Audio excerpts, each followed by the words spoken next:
Boas-vindas a mais uma análise aprofundada. Hoje a gente tem um tema fascinante pela frente, algo que afeta literalmente cada um de nós. Vamos mergulhar nessa interseção super complexa entre os nossos dados de saúde, a nossa vulnerabilidade humana e a ascensão rápida e até um pouco assustadora da inteligência artificial. E olha, não estamos falando só de uma tecnologia distante ou de um monte de códigos um computador, não. A gente vai explorar como essas inovações estão exigindo uma reestruturação total do direito médico e desafiando a proteção das nossas informações mais íntimas. É, sem dúvida, um debate vital para o nosso futuro físico e digital. Vamos lá? Então, para começar a entender tudo isso, a gente precisa reconhecer uma diferença absolutamente fundamental. De um lado da balança, nós temos os dados comuns. Sabe aquelas informações do dia a dia? O que a gente compra, os sites que visitamos, as rotas que fazemos no GPS, enfim, são comportamentos, ações. Mas do outro lado, o jogo muda completamente quando a gente fala de dados de saúde. A grande sacada aqui é que o dado médico não mostra só um hábito, ele escancara uma vulnerabilidade. Ele expõe a condição física de alguém, o histórico clínico e, no fim das contas, a própria identidade da pessoa. É exatamente por causa desse nível altíssimo de exposição que cuidar dessas informações virou algo tão urgente. Historicamente, o cuidado médico era aquela coisa bem fechada no consultório, certo? Só que a medicina mudou. Ela deixou de ser puramente clínica e virou um campo gigantesco de informações. Hoje, hospitais, planos de saúde e sistemas digitais rodam uma quantidade absurda de dados íntimos o tempo todo. E é aí que entra a nossa legislação, a LGPD, trazendo uma definição super rigorosa: os dados pessoais sensíveis. A lei dá a essa categoria um escudo de proteção máximo. Por quê? Porque o vazamento ou o mau uso de um dado desses não gera só um spam chato no e-mail. A gente está falando de um risco real de discriminação severa, de exclusão de tratamentos e de uma violação direta da dignidade humana. E toda essa modernização acelerada nos obriga a olhar para a essência de como a medicina sempre funcionou. Pensa bem, em toda sua longa história, a prática médica foi erguida sobre 3 pilares que a gente considera inegociáveis: o julgamento humano, a análise individualizada e a responsabilidade profissional. O foco central sempre foi aquele olhar clínico de um ser humano para outro ser humano, sabe? Avaliando o contexto, as nuances emocionais e a história de vida na hora de tomar uma decisão. Essa avaliação cuidadosa, complexa e pessoal é, de fato, a verdadeira base de toda a confiança médica. E isso ilustra perfeitamente o choque tremendo que estamos vivendo agora. Porque esse pilar puramente humano bate de frente com a realidade da inteligência artificial. A IA consome esses dados sensíveis com uma fome impressionante. Só que ela opera com uma lógica totalmente diferente da intuição médica tradicional. Ela funciona estritamente à base de padrões, de probabilidades matemáticas e previsões. E, sério, isso não é só um detalhezinho técnico na rotina de um hospital. É uma ruptura estrutural. Decisões super complexas de diagnóstico e triagem, que antes eram um domínio exclusivo dos médicos, agora passam crescentemente a ser influenciadas e até direcionadas por sistemas totalmente automatizados.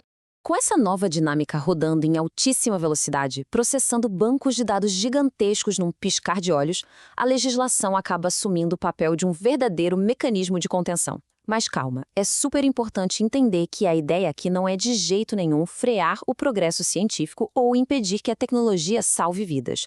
A inovação é maravilhosa e super bem-vinda. O que esse mecanismo faz é simplesmente estabelecer limites claros. É garantir que a força da tecnologia seja contida dentro de parâmetros éticos e jurídicos rigorosos, para que a máquina sempre sirva à pessoa e nunca ao contrário. Então, o ponto crucial é como isso funciona na prática do dia a dia.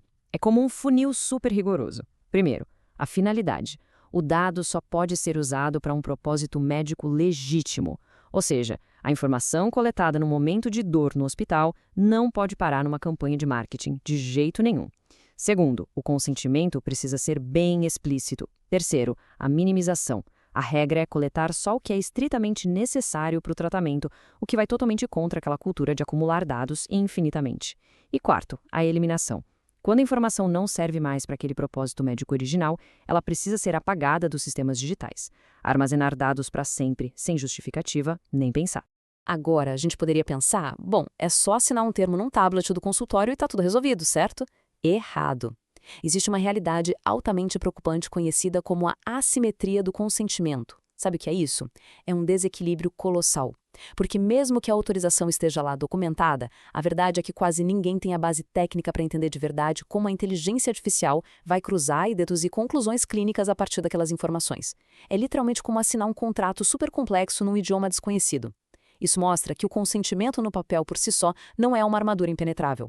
Para tornar esses conceitos um pouco menos abstratos, vamos olhar para a vida real e entender onde mora o perigo. O fluxo de informações na medicina tem uma justificativa chamada tutela da saúde, que é basicamente o uso focado estritamente em cuidar do paciente. É para garantir que o sistema funcione e que o tratamento seja ágil. Maravilhoso. Mas tem uma linha vermelha que não pode ser cruzada. As práticas proibidas acontecem quando, por exemplo, planos de saúde tentam usar essas informações íntimas para interesses puramente econômicos. Imagina só, usar os dados para fazer seleção de risco ou justificar o aumento de custos para certos grupos.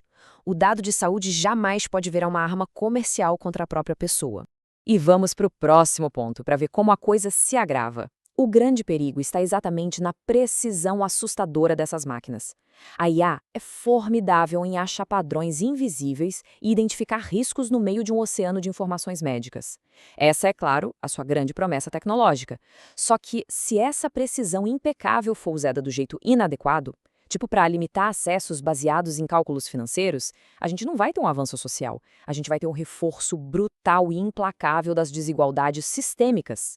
Um sistema automatizado, assim, pode acabar negando o acesso básico à saúde exatamente para as camadas mais frágeis, que estatisticamente são as que mais precisam de cuidado. Além de todo esse medo da discriminação, a gente esbarra num dos maiores dilemas da tecnologia na área da saúde hoje: o famigerado problema da caixa preta. Na prática clínica, todo paciente tem o direito inquestionável de entender o seu diagnóstico e a lógica do seu tratamento de forma transparente. Mas o conflito estoura quando um sistema super avançado dá um diagnóstico e nem os próprios programadores originais conseguem explicar exatamente qual foi o raciocínio matemático que o algoritmo usou para chegar lá. É basicamente a máquina dizendo "confie em mim", mas sem possuir diploma de medicina. Isso entra num choque perigoso com o direito humano mais elementar a uma informação clara. E quando a gente fala de crianças e adolescentes, o nível de alerta vai lá para o teto. O cuidado com as informações de saúde dessa população no ambiente digital precisa de uma blindagem extra. Não pode ser tratado como qualquer formalidade burocrática. Exige um consentimento muito específico e bem informado dos responsáveis e, mais, a garantia inabalável de que qualquer uso desses dados vai servir ao melhor interesse daquele menor. A prioridade máxima aqui é proteger o desenvolvimento futuro dessas crianças, evitando que elas carreguem rótulos algorítmicos ou diagnósticos preditivos que possam prejudicar a vida delas antes mesmo de começar. Agora, o que é realmente interessante em tudo isso é que, se a gente afastar um pouco o juridiquês complexo, a mensagem de fundo fica super clara. O grande esforço de toda essa regulamentação não é só sobre criptografar planilhas de hospitais. O coração do direito médico moderno é proteger a pessoa que respira por trás de cada linha de dado num servidor. Aquela pessoa viva, vulnerável e muitas vezes assustada. Estamos falando fundamentalmente de salvaguardar histórias de vida, condições críticas e decisões íntimas que podem afetar de forma irreversível a própria dignidade humana. A tecnologia tem, inegavelmente, um valor gigantesco para o nosso futuro. Ela vai acelerar diagnósticos complexos, otimizar fluxos de atendimento e poupar muitos recursos. Mas o fato é que essa inovação brilhante nunca vai conseguir substituir a empatia humana. Aquele contato no olhar, a compreensão silenciosa de um sofrimento, a intuição para interpretar uma dor não verbal, nada disso é automatizável. O elemento puramente humano precisa imperativamente continuar existindo como a âncora e o núcleo absoluto de toda a relação de cuidado médico. Com todos esses elementos delicados sobre a mesa, a gente chega à pergunta definitiva. A discussão não é mais se a inteligência artificial deve ou não entrar nos hospitais do mundo. O barco já zarpou. Ela já está lá, processando exames e auxiliando decisões clínicas neste exato milissegundo. O nosso grande desafio agora, o que recai sobre toda a sociedade, é descobrir como integrar tudo isso. Como a gente garante que essa união profunda entre a medicina e as máquinas se mantenha rigorosamente dentro de trilhos éticos, onde a vulnerabilidade das pessoas não fique à mercê de uma simples eficiência matemática. E para fechar nossa análise, a gente precisa ter em mente que, diante dessa invasão de algoritmos no setor mais delicado das nossas existências, apenas otimizar tarefas nunca vai ser um argumento suficiente. Quando se trata da nossa saúde e dos nossos corpos, não basta de forma alguma que uma nova tecnologia seja só deslumbrante e extremamente rápida.